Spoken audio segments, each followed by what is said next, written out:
Hello everyone, welcome back to a new video. This video is going to be talking about PvP content with Pokemon Scarlet in doubles ranked battles, mainly featuring Gholdengo and Glimmora, using a toxic salt strategy which involves toxic poisoning with the Glimmora and salt cure with my Golem. I'm going to refer to him as a Golem from now on because I keep messing up his name. And this will be my first video that I actually go completely off script, and I'm just talking freely, so please excuse any stutters or pauses or anything like that. Here I'm showcasing my team. You'll notice there's only about 5 of them. I'm going to go through now to tell you about each of them. The first one is this big guy, my Golem. He is fully spec'd in health and defense, and his main move here is Salt Cure and Wide Guard. That comes in handy in doubles. Purifying Salt also comes into play. It prevents him from being put to sleep in other status moves. And Recover is good for stalling out the poison and the dots that I put on. The next star is Glimmora here. These are all Gen's 9 Pokemon too, by the way. They're all new. I used Focus Sash on him. I went back and forth with the Air Balloon or Focus Sash, but Focus Sash turned out to be working better for me. His main goal in the team is to set up Toxic and then stall. But if I run into a situation where I can do some damage with Sludge Wave, he is spec'd for max special attack and speed. Palmot here is a very interesting Pokemon. It has the ability to revive. First time ever in Pokemon to have that ability. And he's using a berry that'll restore the PP, so he can actually do that twice. He mainly comes in, fakes out, stalls, protects, revives, and keeps the damage going. He's spec'd in health and defense as well. He also uses Volt Absorb to try to prevent any electric attacks and nullify that. Tinkaton is my main DPS. She does a lot of damage, spec'd in attack and speed. Fake out too, to stall. But the Gigaton Hammer is really good at taking out fairies and rocks, etc. And finally, King Gambit. I had to actually add later in the team, and you'll see why. But he is more of a revenge killer. He's tanky too, so he can stall a little bit on his own, but he doesn't have any defensive moves at all here. Any, actually. And he's good at taking out Gholdengo. That's his main mission. If I see a Gholdengo enter the battle, I put him in for sure. You'll notice I didn't talk about Dragonite at all. That's because I don't use him. He's just a filler Pokemon. I don't actually need a 6th slot. But down in the comments, if y'all have a suggestion of who I should put in, please let me know. You see I bred them in EV and IV trained them. So going into some gameplay. Alright, so the battle starts off Cloister and Skizzer versus my Golem and my Glimmora. The first thing I think about is my Golem is wide open to get hit by water attacks and by steel attacks. And a good way to get rid of that is Terrastalize. That's the main reason why he's water Terrastalizing. And then I can either Energy Ball or Toxic, and looking back I actually could have gone away with Energy Balling, but I thought that he's going to set up Shell Smash, and I wanted to put some pressure for him to switch out. So I Terrastalize up and put on a Toxic. I was debating between Grass or Water for the Golem. Either one works fine. Either one are a good choice. Luckily they both hit him, and they're both not very effective because he's water type now. And I put on a Toxic.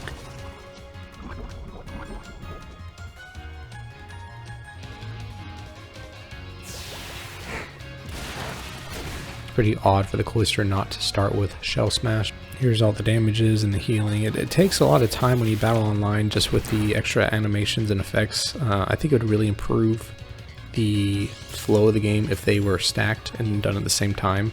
The player could see that all the healing and all the damage is applied at the end of the turn instead of one by one. It really slows down the battle. I'm trying to Salt Cure the Cloister. If you have Toxic and Salt Cure going off, especially on a water type, they drop like a rock. But he surprisingly switches out and goes into his Golem, which either way, I'm glad I got a Salt Cure off on him instead. I go for the Spike Shield here, predicting the switch onto me instead of my Golem, and sure enough he Bolt Punches me. Spiky Shield's really nice compared to Protect because you get a little bit of damage off of the enemy too, a little bonus with that. And now that the Golem's out, there's not a whole lot I can do damage-wise with mine, so I Salt Cure him, and then I get ready to start Energy Balling him because it is super effective. It's not much longer for the Skizzer to stay on the field now. Steel types really don't do well with the Salt Cure, which is a good countermeasure play that Game Freak put in because steel types are extremely defensive. Alright, at this point, whenever my Golem is sufficiently Salt Cured everyone on the field, he's at high health, there's no need for me to Wide Guard anymore, I can switch him out to something else. and Glamora can try to sweep up a kill with Energy Ball. So I switch out to Tinkaton. I can either Gigaton out the Golem, or I can just delay the battle with Fake Out while the dots roll. Skizzer Bullet Punches activates Toxic Debris, which is a nice ability that Glamora has to poison the field. And then I can take out the Golem. Most people don't spec into special defense with the Garganacl. He's more of a defensive type Pokemon, so he leaves him wide open to special attacks like Energy Ball or Water special attacks, unless he terrestrializes into one of those two types. There goes a quarter of my health. But the Skizzer's down.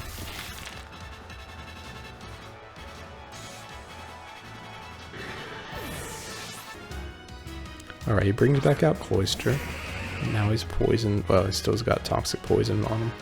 And now I can Fake Out the Cloyster and take out the Golem.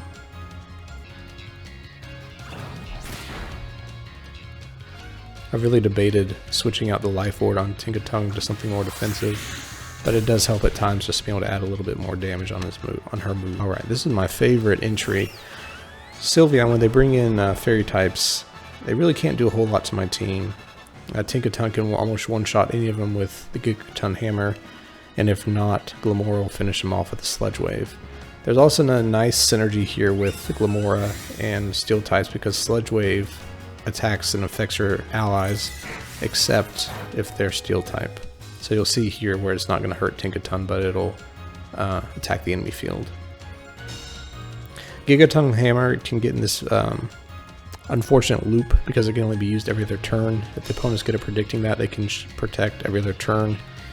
So you have to switch it up with other moves if you want to sneak one in. Luckily in this case, stalling out on his side is not going to win him the battle, and with him being poisoned on the Sylveon, it's only a matter of time now before this match is over. Even if I just got sought cured to death. I can bring in Palmon at this point in time, and if I wanted to, I could start reviving and bring everyone back, but this match is almost over, so I can go ahead and end it. All I need to do at this point is just fake him out, stall a little bit longer, and he'll die to the poison and some shielding.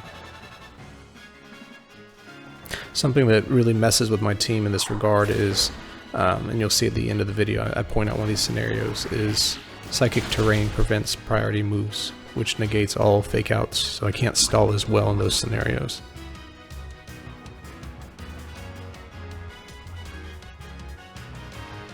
It's also important that I do run Protect on Palmon so he doesn't get destroyed by Sludge Waves. I did Protect here to be super safe because the poison is going to knock out the Sylveon anyway, and there's no use risking it for some Quick Claw, Hyper Voice, or something like that. And that's the end of that one.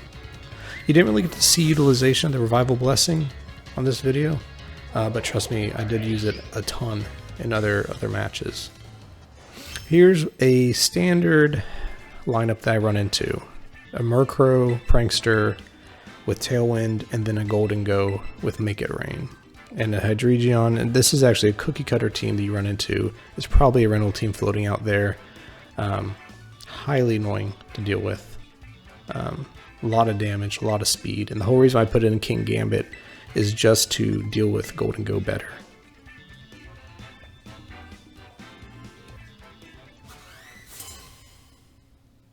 Alright, luckily he actually didn't use Gholdengo in this team at all, and this is a very good scenario, a good start for me to begin with. It goes back to underestimating Glamora's role. A lot of people use him as a hazard setter-upper and a tank and a staller, that sort of thing, but if you do spec him with special attack and you do terrestrialize him in poison, he does some mean damage with the Sludge Wave. So I purposely switched out to Tinkaton so I'm not hurting King Gambit, so I'm not hurting myself because he's Steel type as well.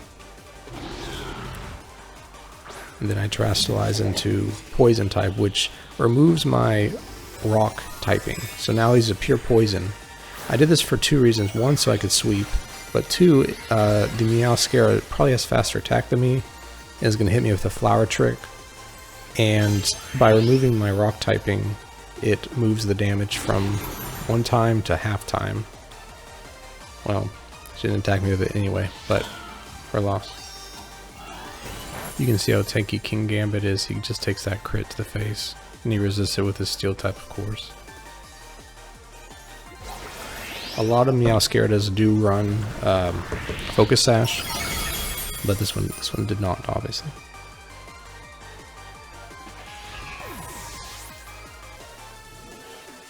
Alright, Hedregion. He's a little bit of a pain. Technically my Tinkaton can one-shot it with Play Rough, but it will never outspeed it. And if he gets a fire attack off, he can take out my Tinkaton, so it's this base race to nuclear arms when dealing with one of these things. He can also one-shot my Palmot with Draco Meteor. He's just a nuisance overall. But luckily, my Golem's pretty good at blocking him up. You'll see later on the importance of Wide Guard is huge, is critical. Right here, he's using it a lot of AoE moves. I use it to protect myself from my own Sludge Wave damage. I also use it to negate Heat Waves and Earthquakes and make it rains. Alright, here's another threat. I'd say the top 3 threats to my team are Hydreigon, Garchomp, and Gholdengo. Because he will Earthquake and Earthquake and Earthquake. Here's where Wide Guard comes into play. A good Garchomp can completely take out my team if I don't Wide Guard appropriately. And a telltale sign that he's going to use Earthquake is whenever his doubles partner is a flying type, so he's not getting hit by collateral damage with levitating like that.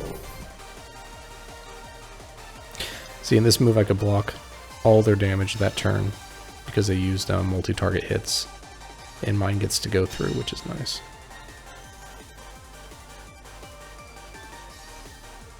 You may be wondering, well, why not just use Sludge Wave? It's not very effective, it's really low damage, and as the match goes on, Toxic is going to wither them away more predictably, or more reliably, especially in these scenarios where they're much quicker than me. So if turns go on where they're attacking before I'm attacking, I'm trying to do damage, and they're not having damage done to them, they can end up sweeping. So I'm much more comfortable setting up dots and poison and everything, and then turtling a little bit while they get drained, rather than try to race to damage, because they're going to win outright. I'm going for the Wide Guard, and he actually doesn't do what a lot of Garchomps do. A lot of Garchomps will just very stubbornly keep spamming Earthquake, trying to see if I'd stop Wide Guarding. So I bring in King Gambit, and I'm going to do this to take out the Hydreigon. He has a pretty cool ability, Supreme Overlord, which increases damage for every ally that's fallen. It doesn't make a huge difference, but it does make it easier to pick up kills, especially with Sucker Punch. It's nice that you don't have to spec him in speed at all, because Sucker Punch is a priority move, so you can put other points in like health and defense. He chose an interesting Terra type to Terastallize into. I'm not sure why he chose Poison, actually. That's alright. The Garchomp is still working really hard to take out the Golem, because he knows if he takes him out, there goes Wide Guard and he can begin sweeping. But there's not really enough time for him to do that. To be honest, I didn't plan to use Brick Break there to get rid of the shields. It just so happened to line up that way, which is a nice little bonus with that skill. He's low enough now where I can use Sucker Punch and take him out. And I'm predicting now that the Garchomp is going to stop using Earthquake. It's a little bit of a risk now, because if he did use Earthquake, he could have taken out both my teammates. But I think he's still going for the Dragon Claw. It's a little bit of a mind game with Wide Guard.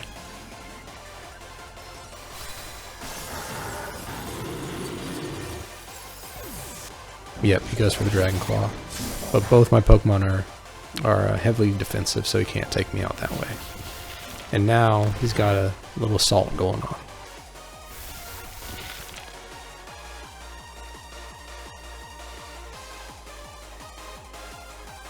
Alright, so he's running out of options. Go ahead and heal up a little bit. Go ahead and throw in a Sucker Punch just in case he does Earthquake, so I can get some damage off before I die.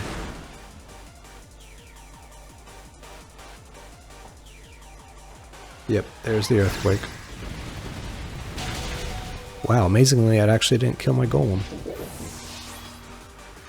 Alright, at this point, Palmot can come in, and I have a couple options. I can either fake out if he's low enough and I think that he'll die from the assault damage, or I can try to revive, but I won't be able to outspeed him. I can also turtle and protect a bit. In this scenario, it's just easier to fake him out and he'll drop pretty quickly. I have to be careful here. If I use Earthquake, it's going to hurt my Palmot too. There we go. Alright, this next highlighted segment is talking about Tetsugrill and Dunzozo. A very common combination. I skipped to the part of the battle where they actually come out. And I actually have a pretty good lead on them right here. I have 3 up and they only have this little combo going. For those that don't know, Tatsugiri has the skill Commander where he jumps into Dondozo, boosts all his skills, I sped this part up, and he becomes a big powerhouse. Well, I thought no problem, I can stall him out, I can poison him. So I have my Tinkatongue start doing some damage with Play Rough, and then I'm trying to get a Toxic off, because I know once I get Toxic it's game over. Well, he caught on to that, took out that chance, but I'm still in good shape. Gilmore goes down, I can send out my Palmot. And you see how little damage that did? That's a fully attack spec Adamant Tinkaton with Life Orb. Did nothing. It's crazy. So Palmot comes out, and this I added this clip in here to also showcase his revival stall ability here. You'll see in a second. But I use knockoff to get rid of that leftovers to reduce the survivability, and I fake out to stall. So here's a stalling pattern that begins. He doesn't get to move at all this turn. I get to do some damage, get to wear him down. Alright, go back to Play Rough just to keep doing some damage. And now with Palmot, I can start reviving. This really showcases his ability on the team. Play Rough misses more times than it hits, it feels like, which is extremely annoying, but that's just part of the skill. There aren't many good physical attack fairy skills at all, so I'm stuck with that one. I eat the Lepo Berry and go ahead and get PP back on Revival Blessing, and I get 1 Pokemon revived. And that physical defense really comes in. He doesn't do a whole lot to my Palmot. I use Play Rough a little bit more, even though it's not doing much, and set off another revive.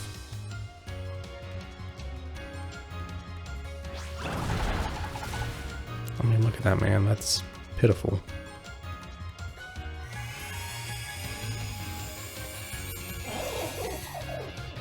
Some people run Haze just for this combo to get that stat down. Part of the reason why he's so tanky, besides just his bulk defense and health, is he is boosted heavily with the Tatsugiri. Alright, so I try to sneak in my Golem here, thinking that he's going to focus down my Palmot. That'd be the logical thing. But to my unfortunate surprise, he switches. It would have been very easy this turn if my Golem had lived and I could get Assault Cure off, because that would have chunked his health. But you'll see that he's about to body slam my Golem and just take him out. Which is, I guess, a good time to mention that Revival Blessing is nice, but it still leaves you slightly vulnerable. I would have easily lived through that if I had full health, but I didn't.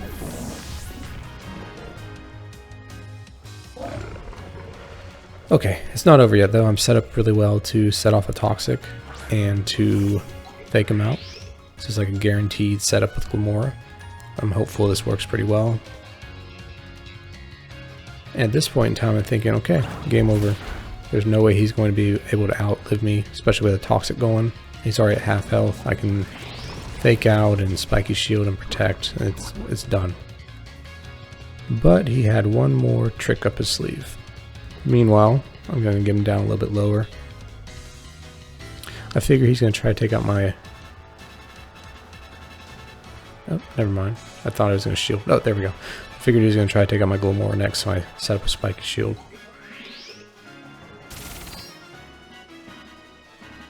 Because I was not under the impression that he could use rest. Yep, there goes the Toxic, and there goes like 5 turns of me play roughing into his face. All just undone there.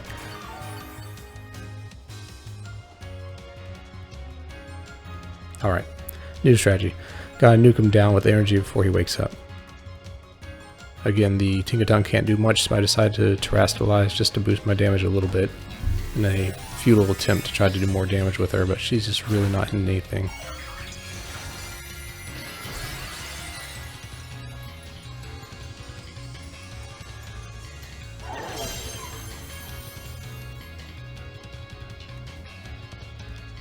Go for the play rough, and there we go. There's another miss.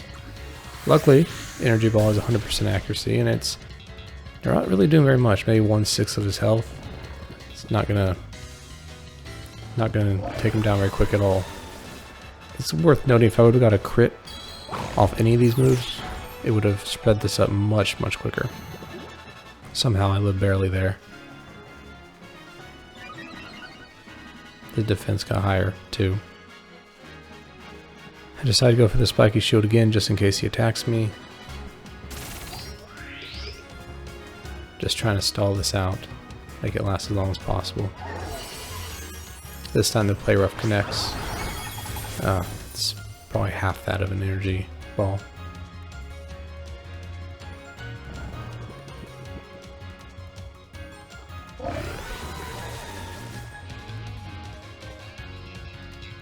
Thank goodness. Sleep talk, rest roll, sleep does nothing. It's another turn wasted.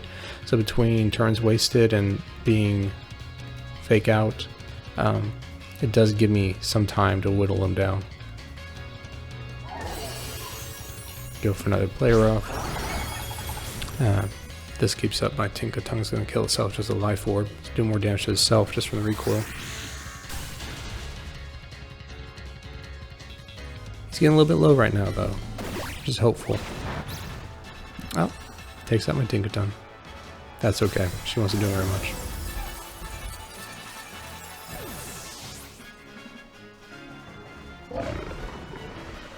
Alright. Things are looking bad, but now I get another fake out.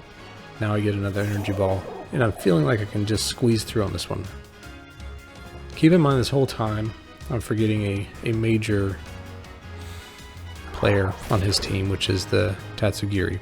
Most Tatsugiris run Toxic Orb, so they kill themselves in the process so they can get themselves out of the field, but this one did not, and I had just completely forgotten that, but that wouldn't have changed what I'm doing right now anyway. Finally I take him out, I'm thinking it's over, and then his little mini-me pops out, and it gets nasty. I will note that if he hadn't, I don't know if it was Predict or Luck, taken out my Granicle when I put him on the field, I could have terrestrialized him into water type and really been a pain for him, but no, it's too late now. Maybe stalled and recovered, put Salt Cure on the fish, but with him gone, I was a goner. It was a good game. It didn't feel like it was that cheap. There are counterplays to this comp. Oh man, this guy is the bane of the meta existence. I think the whole meta is wrapped around this Gholdengo fellow. I hate his design. I don't like anything about him. He's extremely powerful, hits very hard, very defensive. If he terrestrializes into the steel, he can do even more damage and just one-shot almost everything. One of the main reasons why I spec'd my golem into water is to reduce the damage that he can do to me. Even doing that, he can still two-shot him with Make It Rain. Some people are like, well, why not just wide guard, just predict in wide guard? Well, he's a jack of all trades. He can single target high damage too and just take you out. He doesn't even have to terrestrialize into Ghost. He can just do enough damage at baseline with Shadow Ball and just plow through your team, or he'll nasty plot.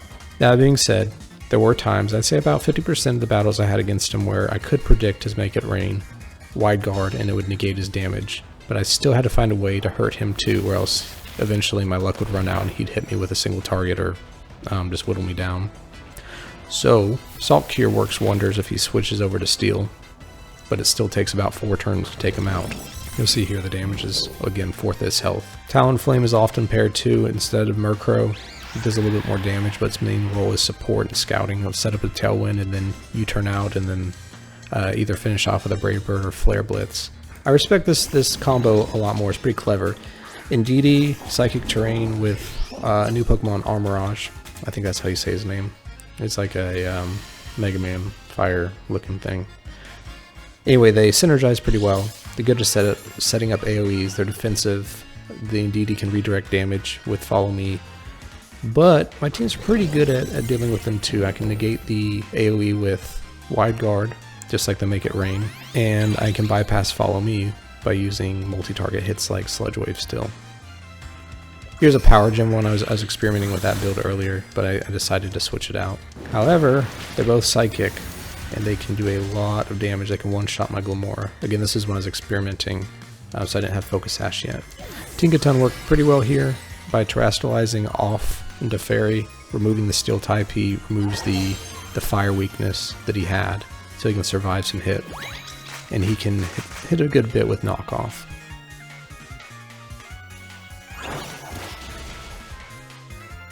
Yeah, here's a Heat Wave, but it's not going to one-shot me like it normally would.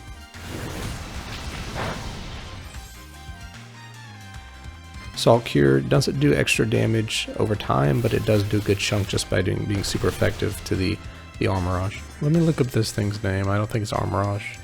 Nope, it's Armarogue. Doesn't really help that his name is in Chinese right now.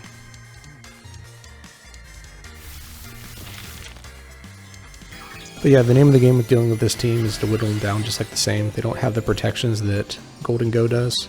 They aren't immune to poison. They're not as threatening either in terms of damage. The Indeedee's main role is just to set up and then sort of redirect. And there we go. A couple good Sludge Waves and it'll completely take them out. But it would still get hit real hard by Psychic moves on him.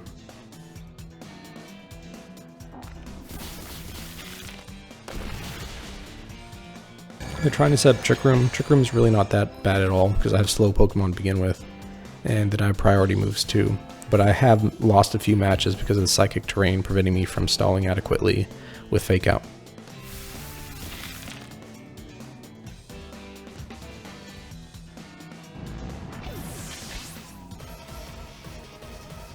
These are some clips of me predicting the incoming multi-attacks and protecting myself from my own. It's always nice to see big damage with my Glimmora. The Armarogue is not that tanky against this attack. Indeedee is pretty good at tanking it, but Armarogue gets hit by it and then gets a nice little poison status on top of it. And this is something that you should never do if you face my team, is by focusing my Golem. She definitely should have Psychicked my Glimmora. Before I go, I wanted to clear up something. After spending hours and hours editing and listening to my own voice, way more than I wanted to, I realized that by calling my Granicle Golem, there's another Pokemon in Gen 1 actually called Golem, so hopefully I didn't confuse anyone. This video is something new. I've never done it like this before. Normally I tab of everything and I will talk through it off a script until I say it perfectly and edit it. This time I let a lot more errors go through. I also didn't spend a whole lot of time on special effects or editing or transitions or anything like that, animations. I feel like the main content in this was the battles and then succinctly presenting them and then talking about them, commentating. So in the comments, if y'all have anything that I need to improve on, whether it be going back to scripting or speaking, I don't know, a different way, or editing more or less, whatever you think it is, just let me know. I can take it. And then I still need a 6th member, or would be curious what a 6th member would be for my party, because Dragonite, again, is not part of my team at all. He's just in there to stop people from using ground types that would hurt my Palmot, and actually everyone. Ground types really hurt everyone on my team, so that's what his purpose is a flying deterrent. Anyway, I'm going to play my outro, and there's going to be a couple videos linked there if you want to follow, or click on those too. I always enjoy it. And if you want to subscribe, that's awesome. I'm at like 34 subscribers, so, you know, 1 subscriber is like a 3% increase. That's huge.